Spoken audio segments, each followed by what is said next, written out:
आपल्या राज्यात, देशात, जगभरात खरं तर हा उत्सव अतिशय आनंदात साजरा केला जातो.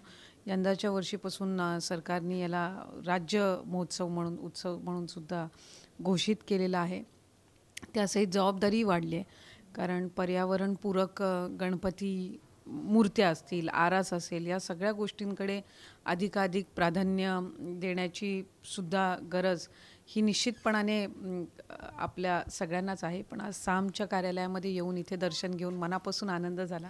बाप्पाकडे आभार मानले आणि आपण सगळेच भक्त म्हणून त्याची सेवा करत असतो, ती त्यांनी खरं तर गोड मानून आपल्या सगळ्यांवर आशीर्वाद ठेवावा अशीच प्रार्थना केली. नक्कीच. आता सध्याच्या घडीला अनेक लाडक्या बहिणी तुम्हाला बघत असतील, त्यांच्या मनातला एक प्रश्न विचारते, ऑगस्टचा हप्ता कधी येणार आहे?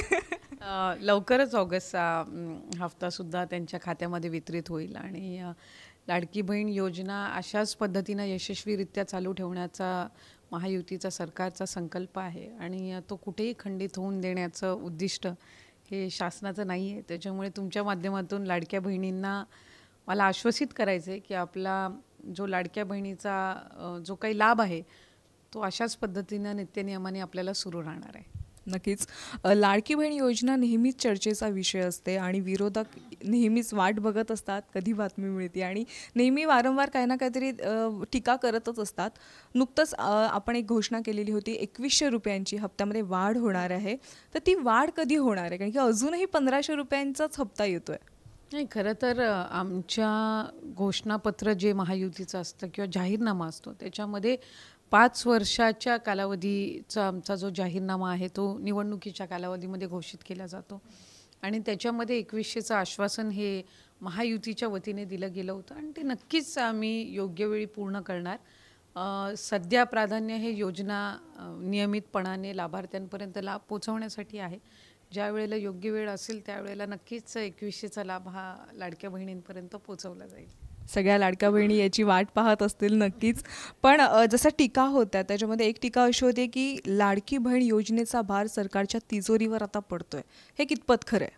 नाही, खरं तर कुठलीही योजना ज्या वेळेला आपण आणत असतो त्यावेळेला तिचा साधारणपणे सगळाच मागोवा किंवा त्या संदर्भातला एक आढावा घेतला गेलेला असतो.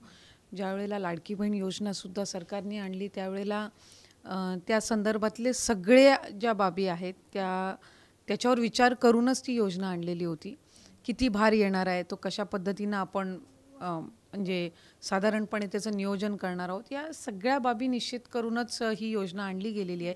आणि सगळ्यांना म्हणजे आज राज्याचे मुख्यमंत्री फडणवीस साहेब असतील, एकनाथजी शिंदे साहेब असतील उपमुख्यमंत्री, ज्यांच्या मुख्यमंत्री पदाच्या कार्यकाळामध्ये ही योजना आणली गेली, त्याचबरोबर अजितदादा असतील, सगळ्यांनीच या एका गोष्टीचा आणि मंत्रिमंडळाने विचार केलेला आहे की लाडकी बहीणसारखी ज्या वेळेला योजना येते त्यावेळेला ती फक्त घोषित करून चालत नसतं, ती पुढं यशस्वीरित्या चालवणंही तितकंच महत्त्वपूर्ण आहे.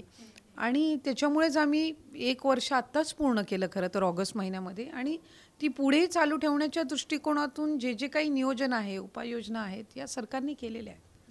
सध्या आता बघतोय की लाडकी बहीण योजनेमध्ये अपात्रांवर कारवाई केली जाते, तर ती सध्या प्रोसेस कुठपर्यंत आली आणि कशा पद्धतीने कारवाई होणार आहे? कारण की असं ऐकलंय विरोधक म्हणतात जवळपास 50 लाखापेक्षा अपात्र ठरलेले आहेत. काय सांगाल? मी तर रोज वेगवेगळा आकडा ऐकते जो विभागाकडेही कधी नसतो. म्हणजे रोज एक नवीन आकडा आम्ही ज्या वेळेला दिवसाची सुरुवात करतो त्यावेळेला ऐकायला मिळतो. त्यामुळे 50 लाख 40 लाख हे फक्त विरोधकांचे आकडे आहेत.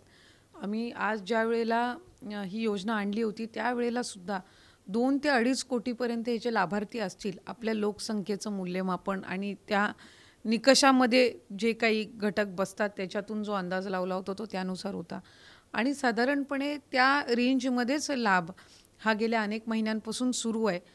वेगवेगळे विभाग आहेत, ते त्यांच्याकडे असणारा उपलब्ध असणारा डेटा आम्हाला देत असतात.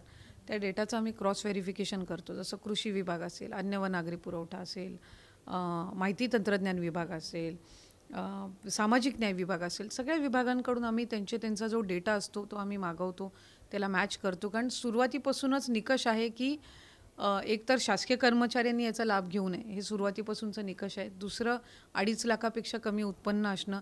तिसरं कुठल्याही शासनाच्या इतर योजनांचा 1500 पेक्षा अधिकचा लाभ त्यांचा नसावा. म्हणून संजय गांधी निराधारचे पहिल्यापासूनच लाभार्थी लाडकी बहीणचे लाभार्थी नाही आहेत. त्याचं कारण म्हणजे संजय गांधी निराधार योजनेमधून दर महिन्याला 1500चा लाभ त्यांना मिळत असतो. नमो शेतकरीच्या ज्या लाभार्थी आहेत त्यांना महिन्याला 1000 रुपयाचा लाभ मिळतो आणि 500 रुपये जे असतात ते वरतून लाडकी बहीणचे मिळतात, म्हणजे 1500 कव्हर अप होत असतात. त्यामुळे जे निकष आहेत, नियम आहेत, त्याच्यामध्ये कुठलाही बदल केलेला नाही आहे. जसं वेगवेगळ्या डिपार्टमेंट्सकडून डेटा डिपार्टमेंटला मिळतो त्याचा आम्ही स्क्रुटनाइज करतो, ॲनालाइज करतो आणि त्यानुसार त्याची इम्प्लिमेंटेशन होत असतं.